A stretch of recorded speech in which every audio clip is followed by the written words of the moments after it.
Jai Hind and welcome. Today, we're diving deep into a story of spies, next-gen superweapons, and geopolitical firestorms that are literally reshaping India's place in the world. So let's get right into it. You know, that sounds like an exaggeration, but when you really look at the facts, it's not.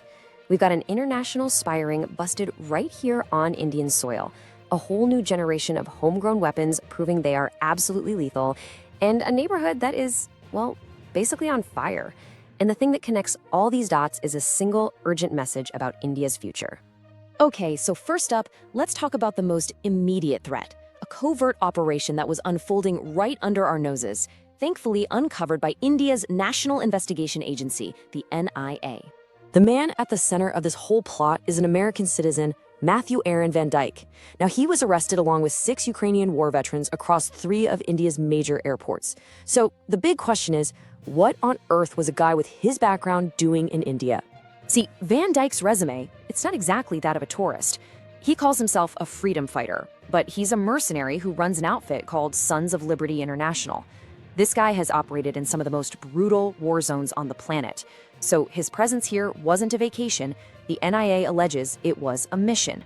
So here's the alleged playbook, according to the NIA. The whole group enters India on simple tourist visas. Then they travel to the restricted state of Mizoram, illegally, without the right permits, and from there, they slip across that porous border into Myanmar. Their mission? To train armed groups who are fighting the Myanmar junta. And here is where it gets really serious for India. They were allegedly bringing in FPV drones and teaching tactics that have been perfected on the battlefields of Ukraine. Now, the problem is, these groups based in Myanmar have known, established links to banned Indian insurgent groups. So the skills they learn today could very easily be turned against India tomorrow. And you're going to want to stay till the end, because I am going to reveal some shocking things about a crack that's forming in the Western alliance. All right, let's get back to it. This whole spy story really highlights the changing nature of modern threats. But before we get to the firestorm brewing outside our borders, we need to look at the shield being forged right here at home. So while the NIA is busy tackling these covert threats, India's defense industry is building the hardware, the shield, to protect us from the overt ones. And it all comes down to one core idea: self-reliance, Atmanirbhar Bharat. Out in the Pokhran Desert, a massive milestone was just hit. This is the Pinaka Extended Range rocket, and its successful trials mark a truly historic moment. Why? Because for the first time ever, a private company, Solar Group, has developed and tested a rocket system of this class. That breaks the public sector's monopoly that has existed for decades. And get this, the results were flawless. 24 rockets were fired in these first trials, and every single one met all of its performance parameters for range, accuracy, and lethality. This isn't just some prototype, this is a battle-ready system, right out of the gate.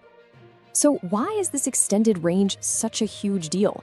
Well, it means our armies can hit high-value targets deep inside enemy territory. We're talking command posts, fuel depots, all while our launchers stay safely out of range of any enemy fire. It's a weapon of area denial. It can just completely obliterate a massive target zone in a matter of seconds. Now, from massive rockets, let's go to small arms. For decades, our paramilitary forces have been using the Sterling carbine, a weapon designed back in the 1940s.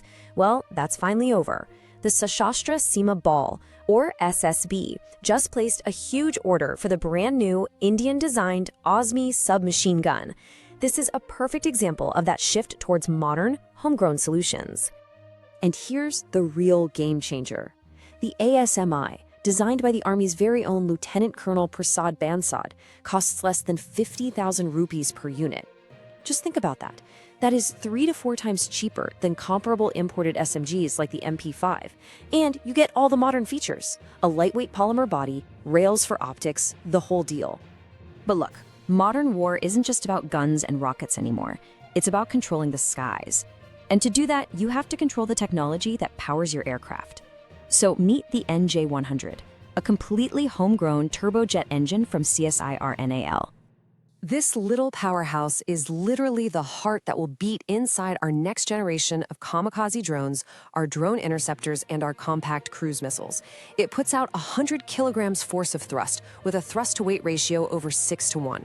What this really means is we are ending our reliance on foreign suppliers for these critical parts, giving India true strategic autonomy in asymmetric warfare. Now, this whole push for self-reliance, it isn't happening in a vacuum.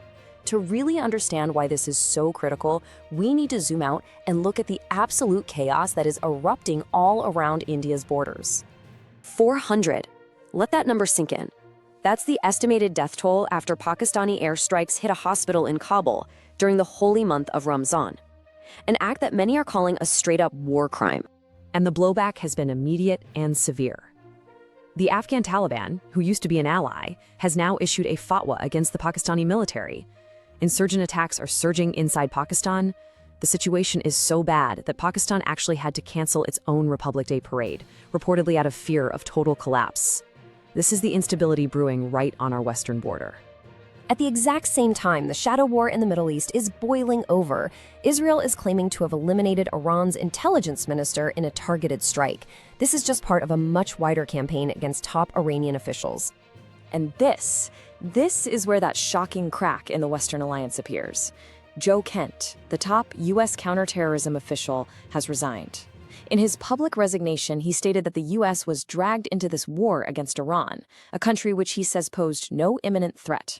Now, when a man with that level of intelligence access quits in protest, it tells you that the old alliances are fracturing under the strain of these new conflicts. So, what does this all mean?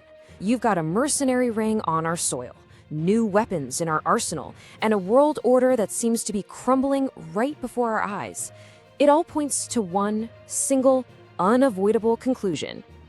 The takeaway today is crystal clear.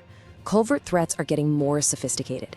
Our neighborhood is dangerously unstable. And the global alliances that we once relied on, they're proving to be fragile. In this new world, the only reliable guarantor of India's security is India itself. Strategic autonomy is no longer just a policy choice, it's a matter of survival. And that brings us to a question for you. We've talked a lot about intelligence and national security today, so I want to know which intelligence agency in India reports directly to the Prime Minister's office. Drop your answer down in the comments below. If you found this deep dive valuable, do me a favor and hit that like button. Share it with others who you think need to see this. And of course, be sure to subscribe for more essential strategic updates like this one. Jai Hind, Jai Bharat.